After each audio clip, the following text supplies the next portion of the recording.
Hello friends, welcome to our channel SSC lover. चलिए हम SSC CGL 2022 के previous year paper करेंगे।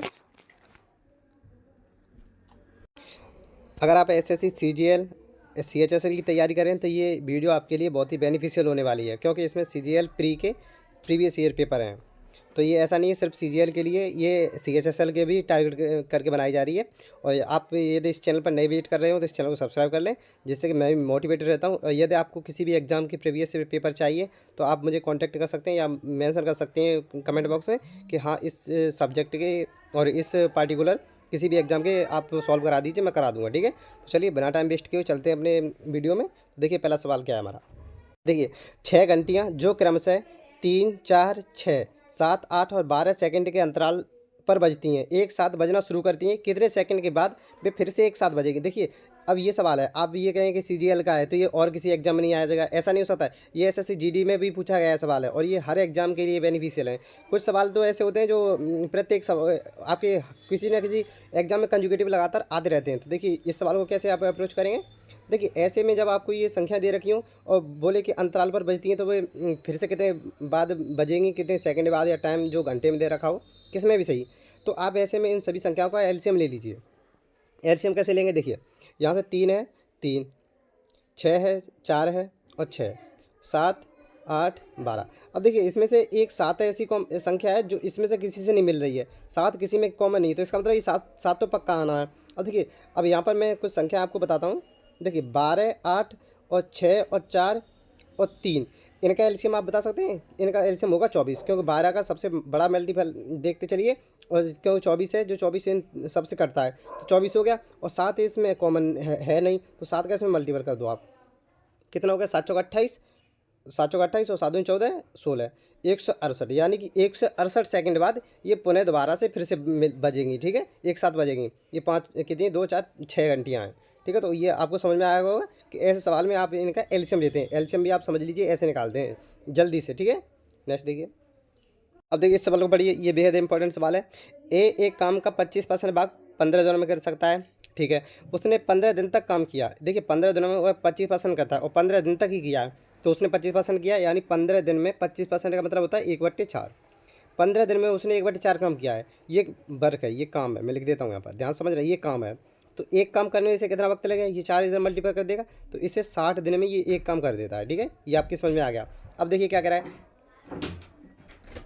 अब देखिए, ठीक है, अब बी क्या कर रहा है, बी शेष काम को अकेले बी ने 30 दिन में किया। अब देखिए, 1/4 इसने किया है, ए ने, बचा कितना, 3/4। ये ध्यान रखना, 3/4। तो 3/4 जो बचा है वो किसने किया है, 3/4 वो किया है ए ने। कितने दिनों में, 30 दिनों में। यहाँ 30 से ये 3 से 30 कटेंगे 10 बार, और ये एक काम कितने में करेगा, ये उधर जाकर गुणा करेगा, तो एक काम ये करेगा 40 दिनों में।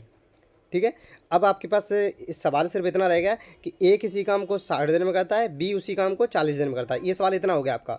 ठीक है, तो ए और बी एक साथ मिलकर काम करते हुए उस काम का 50% कितने दिन में करेंगे। अब सिर्फ इतना सवाल है कि ए 60 दिन में करता है, बी 40 दिन में करता है। अब इतना समझ गए। अब देखिए यहाँ पर आप इतना ध्यान रखना, 1 मिनट। देखिए, अब सवाल आपका सिर्फ इतना रह गया है कि ए किसी काम को 60 दिन में करता है, बी उसी काम को 40 दिन में करता है। अब देखिए, इसकी एफिशिएंसी आपको पता कितनी हो जाएगी, इसकी हो जाएगी 2, ए की 2 हो गई, बी की कितनी हो जाएगी, इसकी 3 हो जाएगी। ठीक है, यहाँ तक आपको समझ में आ रहा होगा। 40 का इसमें भाग दिया, 3 आ गई, 60 का इसमें दिया, इसकी आ गई। ठीक है, अब देखिए आपसे कह रहा है दोनों मिलकर उसी काम का 50% कितने दिनों में करेंगे। देखिए, टोटल वर्क है मेरे पास 120 है, 120 का 50% 60 हो गया। दोनों मिलकर एक दिन में कितना कर दे, 5, तो ये कितने दिन लगेंगे ना, 12 दिन। ठीक है, तो ये 12 डेज इसका राइट आंसर है। ठीक है, ये आपका राइट आंसर है। देखिए, थोड़ा नॉइस आ सकता है क्योंकि आज घर में प्रोग्राम है, शादी आज, इसलिए थोड़ा नॉइस, बाहरी नॉइस आ सकता है। ठीक है, नेक्स्ट देखिए। अब देखिए इस सवाल को, देखिए इसमें क्या कह रहा है। ए और बी एक व्यवसाय शुरू करते हैं। ए कुल पूंजी का 33 सही 1/3% या 33.33% निवेश करता है, और बी शेष पूंजी निवेश करता है, बी बची हुई। यदि वर्ष के अंत में कुल लाभ इतना है उन्हें, ठीक है, 1,62,000 है, तो बी का हिस्सा बताइए। देखिए, ऐसे में आपको क्या करना है, इस 33 पर इसकी फ्रैक्शन वैल्यू आपको पता होगी, 33.33 की होती है 1/3, 1/3 इसकी फ्रैक्शन वैल्यू होती है। यहाँ पर ध्यान देना, ये जो हर में आपको मेंशन कर रहा हूँ मैं, ये टोटल को डिनोट करता है। ठीक है, ये संख्या टोटल को डिनोट करेगी, यानी कि आपकी टोटल संख्या कितनी है। ठीक है, ये टोटल को डिनोट करती है। ऊपर जो पार्ट है वो उससे डिनोट करेगा जो आप जिसे मेंशन करना चाहते हो। तो ध्यान से देखना, इसने 33.33% इसने निवेश किया ए ने, इसका मतलब टोटल तीन तीन था, उसमें से ए ने किया निवेश एक, ये ए का हो गया। तो बचा कितना, तीन में से एक निवेश हो गया, दो बचा। तो देखिए यही मैं कहना चाहता हूँ, ध्यान से देखना यहाँ पर कि उसका निवेश कितना था, 1 मिनट। अब देखिए ए का निवेश कितना था, आपको बता चुका हूँ मैं, ए का निवेश है एक, ठीक है, ध्यान से देखना। बी का निवेश कितना है, दो। अब देखिए ये इनका निवेश है, तो इस इनका लाभ भी इसी अनुपात में बढ़ेगा, क्योंकि आपको टाइम इसमें ऐसा कुछ कहा नहीं है कि इसको 12 दिन लगते हैं या 12 साल लगते हैं, ऐसा कुछ भी नहीं दिया, ना ही महीने दिए। तो इसका मतलब आप इनका टाइम एक एक साल मान लें, तो यहाँ भी 1 साल या 12 से कराऊंगा, यहाँ भी 12 से, तो वो कट जाता है, कैंसिल हो जाता है, इसलिए इसकी कोई आवश्यकता नहीं है। तो देखिए जो भी इनका लाभ का वो है, इसका लाभ इसी रेशियो में बटेगा जो इनका पैसा है। तो देखिए किसमें, एक और दो, इस दो की, इन तीन की वैल्यू कितनी हो जाएगी, एक और दो तीन, तीन की वैल्यू आपको दे रखी है सवाल में कितनी, ये। तो ये कितना गुना हो गया, 3×5 = 15 और 3×4 = 12, ये हो गया 54, इतना गुना है, 54,000 गुना है, ठीक है। तो अब आपसे पूछ रहा है कि बी की वैल्यू बताइए। तो देखिए बी की वैल्यू कितनी है, 2, तो 2 में आप 54 से गुना करेंगे तो कितना हो जाएगा, 108, और ये 3 जीरो पीछे से, ठीक है। तो 1,08,000 यहाँ पर बी की वैल्यू है, यानी बी ने हिस्सा कितना दिया है उसमें, 1,08,000, बाकी का बचा वो ए का हिस्सा है इसमें, ठीक है। तो ये आसान था सवाल, आप इसे ध्यान रखें। नेक्स्ट देखिए, चलिए नेक्स्ट सवाल देखते हैं देखिए पढ़िए इसे। ए और बी ने क्रमशः एक्स से वाई और वाई से एक्स के लिए अपनी यात्रा की शुरू की, ठीक है। एक दूसरे को पार करने के बाद ए और बी ने अपनी यात्रा के शेष भाग को क्रमशः 6 घंटे और 8 घंटे में पूरा किया। यदि ए की चाल 32 किलोमीटर प्रति घंटे, तो बी की चाल बताइए। देखिए ये बहुत आसान है, आपको देखने में भले ही डिफिकल्ट लग रहा हो, लेकिन मैं आपको इसका एक तरीका बताऊंगा, बेस्ट अप्रोच बताऊंगा इसकी, जिससे ये सिर्फ एक लाइन का सवाल है। देखिए जब भी आपको ये दे रखा हो कि जैसे ये एक दूरी है, इस पर इस तरफ से ए जा रहा है, इस तरफ से बी आ रहा है, ठीक है। ये यहाँ मैंने सपोज मान लिया ये यहाँ पर मिले, लेकिन मिलने के बाद भी इसने क्रॉस कर दिया ऐसे और इसने क्रॉस कर दिया ऐसे, यानी मिलने के बाद ये अपने अपने स्थानों से ऊपर की तरफ चल दिए, ठीक है। तो ऐसे में आपको एक फार्मूला लगाना, वो होता है S1/S2। ध्यान रखना, S1/S2 बराबर अंडर रूट के अंदर T2/T1, ये ध्यान रखना। ऊपर दूसरा समय आएगा और ऊपर पहले चाल आएगी, उसका दूसरा समय आएगा सामने, ठीक है। अब देखिए लगाइए यहाँ पर S1 कितना था आपके पास, 32 किलोमीटर प्रति घंटा, S2 आपके पास आपको निकालना है, ठीक है। अब देखिए T2 कितना है आपके पास, T2 है ये, 1 मिनट, यहाँ थोड़ा घंटा गलत दे रखा है, यहाँ 8 सही, 1/8 घंटा, 8 से 1 मिनट में से देखता हूँ एक बार। देखिए मिस्टेक थी यहाँ पर, ये समय था 6 सही 1/8 घंटे, ठीक है। तो ये T2 कितना है आपके पास, 8 घंटे, और ये कितना है, ये 49/8 हो जाएगा, यानी 8 ऊपर आ जाएगा, ठीक है, 49 नीचे आएगा। और देखिए ऊपर 64 हो गया, नीचे 49 हो गया, तो ऊपर कितना बचा, 8/7 बचा। देखिए ध्यान से देखना, 8/7 है, यहाँ मैं इरेज करता हूँ, ये आपकी समझ में आ गया। देखिए आपके पास बचा सिर्फ 32/S2 बराबर 8/7, ठीक है, 8/7। अब देखिए 8 से इसे कैंसिल आउट कर सकते हैं हम, 8 चौक 32 और 7 का इसमें मल्टीपल करूँगा तो कितना हो जाएगा, S2 बराबर कितना लेकर कर आएगा मेरे पास, S2 बराबर 7 चौक 28। तो ये मेरे पास S2 आ गया 28 किलोमीटर प्रति घंटा, जो कि मेरा राइट आंसर है। इसने S2 यानी मैं बी की चाल मानी थी, उसने बी की ही चाल आपसे पूछी है। तो ये तरीका आपके लिए बहुत बेस्ट होने वाला है, आप इस तरीके को ध्यान रखें, शॉर्ट वीडियो लें। चलिए नेक्स्ट देखते हैं। देखिए इस सवाल को देखिए, ये बहुत ही इंपॉर्टेंट सवाल होने वाला है आपके लिए। देखिए अलजेब्रा का सवाल है, तो इसे कैसे आप करेंगे। देखिए इसमें आपको दे रखा है a+b+c, आपको 6 दे रखा है, n का स्क्वायर के a² + b² + c² 32। तो आप देखिए a³ + b³ + c³ ये 189 दे रखा है, आपसे abc - 3 ये पूछ रहा है। देखिए आपको एक फॉर्मूला तो पता होगा, ये a³ + b³ + c³ - 3abc, ठीक है, बराबर क्या होता है, a+b+c मैं सिर्फ फॉर्मूला लिख रहा हूँ अभी, ठीक है। और देखिए यहाँ पर मुझे स्क्वायर ये दे रखा है, +2ab, bc, ये नहीं दे रखा, तो मैं इसका स्क्वायर करूँगा। यहाँ पर कई फॉर्मूले होते हैं, देखिए a+b+c इसका होल स्क्वायर -3, ठीक है, 3ab, bc और c है, यहाँ पर लिखना पॉसिबल नहीं है, आप समझ लेना, 3ab + bc + c ये फॉर्मूला होता है, ठीक है।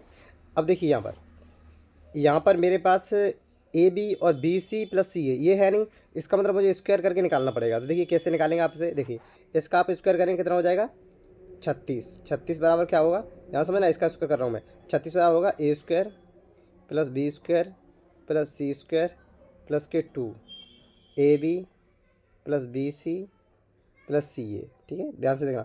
अब देखिए इसकी वैल्यू आपको दे रखी है 32, तो यहाँ पर मैं 32 रख सकता हूँ, देखिए इसकी जगह पर इस पूरे की जगह 32 रख दिए मैंने, ठीक है। 32 प्लस 2, ये 32 उधर जाके घटेंगे तो ये 4 बचेगा बराबर 2, 2 से ये कटेगा 2 बार। तो यहाँ पर A plus B plus A B plus B C plus C ये कितना आ गया, A B plus B C plus C, ये मेरे पास 2 आ गया है, ठीक है। अब ध्यान से देखना, ये मेरे पास 2 आ चुका है।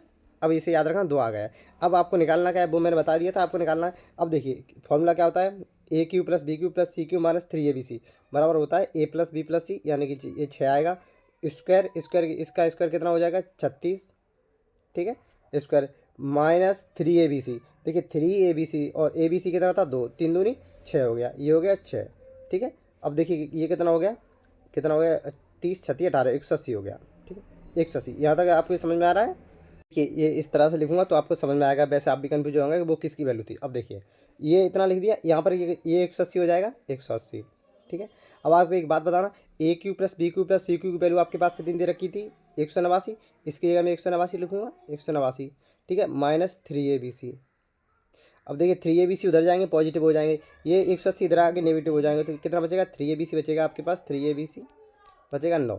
तो ABC कितना बचा आपके पास, ABC बचा आपके पास 3। अब देखिए ABC 3 है। अब देखिए यहाँ पर रखिए ABC, यहाँ पर 3 रखेंगे आप 3, और 3 में से 3 घटाओगे 0, तो इसका राइट आंसर जो है वो आपके पास 0 आएगा, ठीक है, 0 आएगा। तो यही आपका राइट आंसर है, ठीक है। तो नेक्स्ट देखिए, तो देखिए इस सवाल को देखिए, इसमें क्या कह रहा है, एक दुकानदार है कोई, अपने माल पर उसके क्रय मूल्य से 20% अधिक मूल्य अंकित करता है, ठीक है। प्रत्येक वस्तु पर वह 10% ही छूट देता है, उसका प्रतिशत लाभ बताइए। देखिए कोई चीज़ मैंने मान ली 100 की थी मेरी, ठीक है, ध्यान से देखना, CP मेरा 100 है, 100 है, उस पर उसने क्या किया 20% अधिक मूल्य अंकित कर दिया, यानी MP उसने कितना कर दिया 120, 120, ठीक है। अब वो इस पर 10% छूट दे रहा है, तो ये छूट इस पर दोगे तो आप SP पर जाओगे। मैं आपको हर वीडियो में बताता हूँ कि यदि आप छूट दोगे तो SP पर जाओगे, और यदि आप लाभ हानि लोगे CP पर तब भी आप SP पर जाओगे। तो देखिए इस पर आप 10% छूट देंगे तो कितना SP 12, तो ये 108 की बिचेगी कि नहीं बिचेगी, इस पर 10% छूट दोगे आप, माइनस के 10% छूट दोगे तो ये 108 की बिचेगी। अब वो कह रहा है उसका लाभ प्लस बताइए। देखिए 100 रुपये की चीज़ आपने 108 की बेची तो आपको 8% का ही लाभ हुआ। 100 पर जो लाभ होता है वही परसेंटेज में हो जाता है, ठीक है। तो 100 पर 8 रुपये का लाभ है, यानी 8% का भी लाभ है, ठीक है। आसान है। नेक्स्ट देखिए, अब देखिए इस सवाल को देखिए, ये भी आसान सवाल है। देखिए यदि एक गोले का आयतन उतनी ही त्रिज्या वाले बेलन के आयतन के बराबर है। देखिए गोले का आयतन क्या होता है आपको पता होगा, 4/3 पाई R³ ठीक है, R³ बराबर, आयतन बराबर है और त्रिज्या भी बराबर है 1/3। बेलन है, बेलन सॉरी 1/3 नहीं लेगा, बेलन है, ठीक है, पाई R² H, ठीक है। क्योंकि देखिए R यहाँ भी सेम ही है, तो मैंने इस छोटी R मानी है, वो दोनों सेम है। अब क्या करें, दोनों बराबर हैं तो यहाँ से H निकाल सकता हूँ मैं, ठीक है। हाइट ही मुझसे पूछिए, बेलन की हाइट, 1 मिनट, इसकी अनुपात पूछा है, ठीक है, या कुछ मिस्टेक है, 1 मिनट देखता हूँ अभी। अभी देखिए पाई से पाई कैंसिल आउट होगी, 1 मिनट पेन चेंज करो, पाई से पाई कैंसिल आउट, ठीक है। अब देखिए आप यहाँ से R² से R काट सकते हैं, ठीक है, एक R बची, उधर एक H बची। अब देखिए ये क्या हो गया, 4R बराबर 3H। आपसे पूछा गया त्रिज्या और ऊंचाई का अनुपात, यानी R अनुपात H। तो देखिए R का मान 3 है, H का 4 है, तो R अनुपात H कितना होगा 3:4। तो ये आपका राइट आंसर होगा 3:4, ठीक है। आप इसे नोट कर लें, और चाहे तो इसका स्क्रीनशॉट भी ले सकते हैं, ठीक है। नेक्स्ट देखिए, और देखिए इस सवाल को देखिए, इसमें क्या कह रहा है, त्रिभुज ABC में A 88 डिग्री है, यदि त्रिभुज का केंद्र अंत केंद्र है, अंत केंद्र I है, तो BIC का मान ज्ञात कीजिए। देखिए आप पहले फिगर बनाइए, फिगर ड्रॉ कीजिए। आपको एक चीज़ बतानी है, देखिए ये कोई त्रिभुज है, इसमें ये आपको 88 डिग्री दे रखा है कौन, और आपसे ये A है, ये B है और ये C है, ये इसका अंत केंद्र दे रखा है I, in centre, in centre कितना है I है, I इन सेंटर है, इसी I की वैल्यू पूछ रहा है। देखिए अब आप एक बात अपने नोटबुक में नोट कर लें कि इन सेंटर किससे कहते हैं, तो याद रखना, जब किसी कोण का समद्विभाजक मिलते हैं आपस में, किसी 2 या 3 कोण के समद्विभाजक जिस स्थान पर मिलते हैं उसे हम इन सेंटर कहते हैं। ध्यान रखना, ये कोण समद्विभाजक हैं, इसका मतलब ये भी यदि थीटा है तो ये भी थीटा होगा, इसने बराबर भागों में बांट दिया है, इसने भी बांटा है, इसने भी बांटा है। तो याद रखना, यदि उसने बताया अंत केंद्र है तो इसका मतलब है ये कोण समद्विभाजक हैं, दोनों लाइन है, ठीक है। तो ये कहाँ मिल रही है I पर। तो अब देखिए ये कैसे निकालते हैं, कोण समद्विभाजक को कैसे निकालते हैं, तो ये होता है, फॉर्मूला होता है 90 प्लस A/2 यानी कि 88/2। तो 88/2 करूँगा कितना होगा 44, 90 में 44 जोड़ो कितना हो जाएगा 134। तो इसका राइट आंसर होगा 134। देखिए बिल्कुल एक लाइन का, आप देखते ही बता सकते थे, आपको लिखने की भी जरूरत नहीं थी। आप इसका स्क्रीनशॉट ले लें कि इन सेंटर कैसे बनता है, ठीक है, मैंने आपको बता दिया है। चलिए नेक्स्ट देखिए। अब इस सवाल को देखिए, पहले इसे पढ़िए तब मैं बताता हूँ। देखिए, दो वस्तुओं ए और बी के क्रय मूल्य का अनुपात 4:5 है। इन वस्तुओं को बेचते समय दुकानदार को वस्तु ए पर 10% लाभ और वस्तु बी पर 20% का लाभ होता है। उनके विक्रय मूल्य में अंतर है, देखिए अंतर दे रखा है विक्रय मूल्य में 480। तो वस्तु बी और ए के क्रय मूल्य में अंतर कितना है, ठीक है। अब इनके क्रय मूल्य में अंतर बताना है। देखिए आपने ये पूरा सवाल पढ़ लिया, अब मैं आपको दूसरी साइड पर ले चलता हूँ इसकी, ठीक है। यहाँ स्पेस कम है। अब देखिए यहाँ रेशियो आपको दे रखा है, इनकी सीपी का रेशियो दे रखा है क्रय मूल्य का, कितना है 4:5। यहाँ देखना मैं मेंशन कर देता हूँ आपको, सीपी का रेशियो आपको दे रखा है 4:5, ठीक है। ध्यान से देखना 4:5। अब वो कह रहा है इसने ए पर 10% लाभ लिया है इसने, और बी ने लिया 20%। तो मैं यहाँ पर लाभ बता सकता हूँ आपको। देखिए 4 पर आप 10% लाभ लोगे, कितना हो जाएगा 11/10, कितना होगा 44, यानी 4.4 हो जाएगा। तो मैं इसे डायरेक्ट लिख सकता हूँ, एस पी कितना आएगा यहाँ पर, एस पी आएगा 4.4, ठीक है। ये 4.4 एस पी हो गया। अब देखिए इसी पर आप 5 पर लीजिए 20%, तो ये हो जाएगा 5 पर 20% 1 होता है, तो 5 और 1 कितना हो जाएगा 6। तो ये एस पी हो गया। देखिए सी पी की वैल्यू आपको 4:5 दे रखी है, एस पी आपको 4.4 और 6 दे रखा है। अब आपसे बोल रहा है कि एस पी में अंतर जो है डिफरेंस, देखिए मैं पेन अलग यूज करता हूँ। एस पी में डिफरेंस आपको कितना दे रखा है, मेरे हिसाब से 1.6 है, लेकिन सवाल के हिसाब से आपको दे रखा है 4800, ठीक है। सवाल के हिसाब से आपको 4800 दे रखा है। तो ये कितने गुना हो गया, ये आप पॉइंट हटेगा, यहाँ 0 एक और बढ़ जाएगी, 16 तिया कितना होता है 48, ये 3000 गुना है, ठीक है 3000 गुना। तो देखिए अब आपसे पूछ क्या रहा है अल्टीमेट कि सीपी में अंतर बताइए। देखिए एक की वैल्यू यहाँ पर 3000 है और यहाँ सीपी में अंतर कितना है 1, यानी कि सीपी में डिफरेंस भी 1 है और एक की वैल्यू 3000 है। तो सीपी और इन दोनों के शुरुआती जो सीपी था उसका अंतर कितना होगा, यही 3000 ही इनका डिफरेंस हो जाएगा। तो यही 3000 आपका राइट आंसर है, एक की वैल्यू ही 3000 है, ठीक है। तो आसान है सवाल। नेक्स्ट देखिए। देखिए इस सवाल को देखिए, ये भी बेहद इंपॉर्टेंट सवाल है, हाइट एंड डिस्टेंस का है। इस सवाल को आप छोड़ना बिल्कुल मत, क्योंकि इससे भी ज़्यादा कोई कठिन सवाल आते नहीं है हाइट एंड डिस्टेंस में। देखिए कैसे करेंगे इसे, पढ़िए पहले। बिंदु एम और एन एक इमारत के आधार से एक सीधी रेखा में हैं, ठीक है। क्रमशः 72 मीटर और 128 मीटर की दूरी पर स्थित हैं, बिंदु हैं, ठीक है। और इन बिंदुओं से उस इमारत के शीर्ष का उन्नयन कोण पूरक है। देखिए पूरक आपको समझना पड़ेगा, पूरक क्या होता है, कॉम्प्लीमेंट क्या होता है। यदि एक थीटा है तो दूसरा 90 माइनस थीटा होगा, ये कहना चाहता आपसे, ठीक है। यदि संपूरक होता तो 180 पर जाता, ठीक है। अब देखिए उस इमारत की ऊंचाई बताइए। तो देखिए ये आपने क्वेश्चन पूरा पढ़ लिया, यहाँ थोड़ा स्पेस कम है, फिगर भी नहीं ड्रॉ हो पाएगा, इसलिए मैं आपको दूसरी साइड पर ले चल रहा हूँ, ठीक है। देखिए अब देखिए इसे, ये मैंने हाइट मान ली, और ये देखिए यहाँ से यहाँ तक की दूरी 72 आपको दे रखी है, यहाँ से यहाँ तक ये टोटल 128 है, तो ये कितनी बची 56 बची, ठीक है। अब देखिए इस 56 का वैसे कोई यूज नहीं है। अब देखिए आपको कैसे करना है, मैं आपको बताता हूँ। देखिए पहला ये थीटा हो गया, क्योंकि उससे बोला तो दोनों कोण पूरक हैं, दूसरा 90 माइनस थीटा हो गया। तो अब बताइए क्या फॉर्मूला क्या होता है, एच अपॉन यानी कि ये आधार सॉरी लंब बटे आधार क्या होता है 10। तो देखिए यहाँ पर देखना आप, टेन थीटा, पहले वाले में थीटा चलेगा, टेन थीटा बराबर क्या होता है, टेन थीटा बराबर होता है दोस्तों एच अपॉन लंब बट्टे आधार। आधार कितना, देखिए 72, यहाँ तक लेना है मुझे, क्योंकि मैं थीटा वाले की बात कर रहा हूँ अभी, ठीक है। इसका एंगल थीटा है तो मैं अभी थीटा की बात कर रहा हूँ, तो कितना हो जाए 72, ठीक है। यहाँ ध्यान से देखना, ये एच बटे 72 हो गया। अब देखिए यहाँ पर टेन थीटा इतना आ गया। अब देखिए दूसरे वाले में कितना आएगा, यहाँ पर ten 90 minus theta, 90 minus theta आएगा, कितना हो जाएगा, देखिए एच तो एच ही रहेगा, एच बट्टे में कितना आ जाएगा 128, ठीक है। ध्यान से देखना 128। अब मुझे बताइए टेन 90 माइनस थीटा क्या होता है, कॉट थीटा होता है। देखिए मैं इसे अलग से लिखता हूँ, टेन 90 माइनस थीटा क्या होता है, कॉट थीटा होता है।